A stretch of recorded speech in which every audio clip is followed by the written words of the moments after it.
Kia ora guys, it's Daniel here, and in today's video we're going to be going through 5 ways that you guys might be killing and damaging your hair, which is going to lead to hair loss.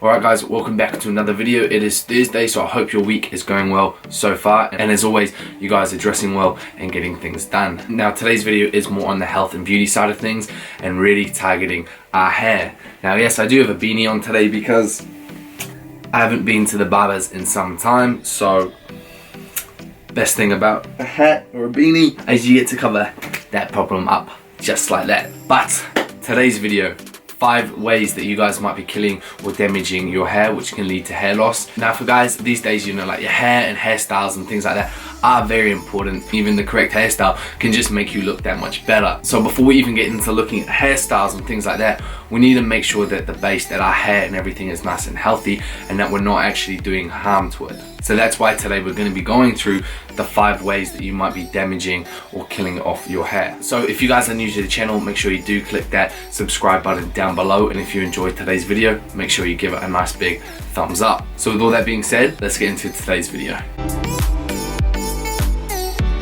So first on the list is showering with hot water. So if you guys decided not to go with my, showering with cold water advice, which was back in a few videos ago, at least listen to this one. So when you're using like very hot water on your hair, the high temperatures actually weaken the hair follicles, which isn't good for your hair, and then in turn can lead to the hair loss. So again, rest of your body, do what you want to do, but at least when it comes to your hair, shower with more lukewarm water. What it's going to do is really start to strip away all the natural oils in your hair, which in turn will make your hair drier and then weaker, which can lead to hair falling out and hair loss. What you really want to be doing when you're in the shower, either shower with cold water or lukewarm water. So if you guys ever go to your hairdressers or in your barbers, typically, and if they're doing it right, they're typically using kind of lukewarm water when they do wash your hair, and that's what you guys want to be doing at home too. So stay away from that scalding hot water.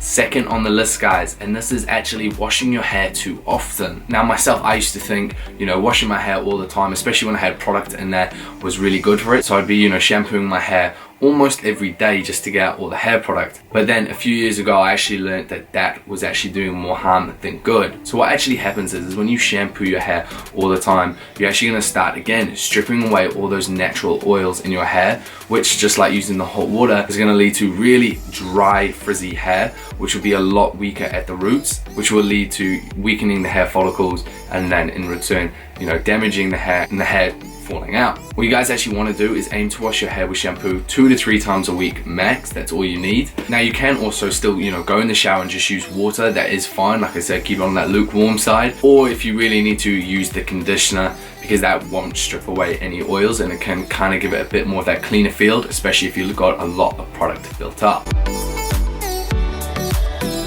Third on the list, guys, and this is being too rough while washing or drying your hair. So guys, when your hair is wet, it's at its weakest state. So you have to be very, very careful when washing or drying it. So if you're in the shower, washing your hair and you're just roughing it all up and around, you are going to be pulling out a lot of hair. Same goes when you're actually drying your hair. If you've got your towel on and again you're just going hard on it and everything like that, you're going to be ripping out the hair and just damaging it. So to avoid this, what you want to be doing is when you're in the shower, just nice and soft, okay? You don't need to be going ham on it. You don't need to be scrubbing the hell out of your hair or anything like that. Just go through nice and easy, just like almost giving your scalp a massage. Then when it comes to actually drying your hair, you can either opt towards using a blow dryer, which I'll actually get into in the next point, or if you are going to use a towel, try pat dry it. This way you're not going to be tugging or pulling at the hair follicles. Or if you want to, you actually can invest in a microfiber towel. This way it'll really soak up that excess water without pulling on the hair.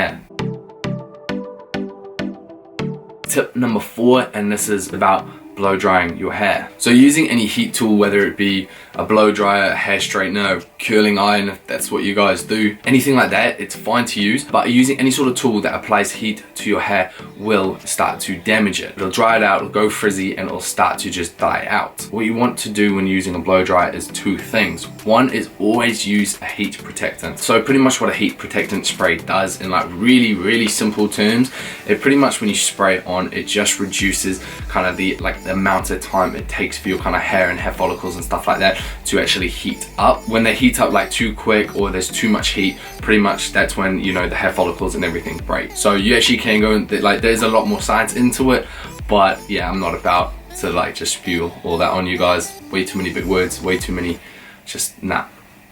A cool little trick you can do to test actually how good your heat protectant spray is, and I think this is really cool. So what you can pretty much do is you get your heat protectant spray, you want to spray it on only one side of the back of your hands, and then what you want to do is get your hair dryer on the hand that you haven't sprayed it on, get your hair dryer and see how long you can last, you know, like with it over your hand before you know, it just hurts, which will probably only be like maybe 5 seconds. And then on the other side, you sprayed it, get the hair dryer, hold it over there, and if your hair protectant spray is good, you should be able to keep your hand there a lot longer. Now yes, you will still feel the heat, but you should be able to keep it there a lot longer before it starts to hurt. Obviously, if that makes no difference at all, then you don't really have a good heat protectant spray. The longer you can leave it there, pretty much the better and stuff the heat protectant spray will be for your hair. So that's a cool little trick. So if you do have heat protectant spray, guys, which you should, try it out. Fifth and final one on the list, guys, and this is stress. Obviously we know stress isn't good for us, you know, physically or mentally, and it also is really bad for our hair. What a lot of stress will do is start to in turn cause hair loss, and it can even be affected up to 2 to 3 months past the actual time you were stressed. My little kind of tip for you guys here is, you know, simple, stress less. Make sure you work out, have a good healthy diet. You can do, you know, have your multivitamins, things like that. That's going to ensure that the body is nice and healthy. And then when it comes to the mental side of things, well, like I said, working out is great. But then also, you know, if you're about to get fired from your job, that is a time to stress. But if there's like no milk in the fridge, or you just missed your bus or something like that, or someone just got in your way, or someone spilt this, nah, that's when you think about it, it's not time to stress. Just let it go, smile, and try to get on with your day and reduce those stress levels. Alright guys, there you have it, 5 ways that you might be killing or damaging your hair, which in turn is going to lead to hair loss. If you did like today's video, make sure you give it a nice big thumbs up, and if you're new to the channel, make sure you do click that subscribe button down below, because there will be a lot more fashion, lifestyle, health and beauty videos to come. Also, make sure you tune in on Sunday, because I do have another outfit challenge video for you guys. And also, if you do want to keep up with me on the daily, you can go check out my Instagram, which is at Daniel Simmons. Other than that, guys, thank you so much for watching today's video. Have a great weekend, keep dressing well, and I'll see you next time.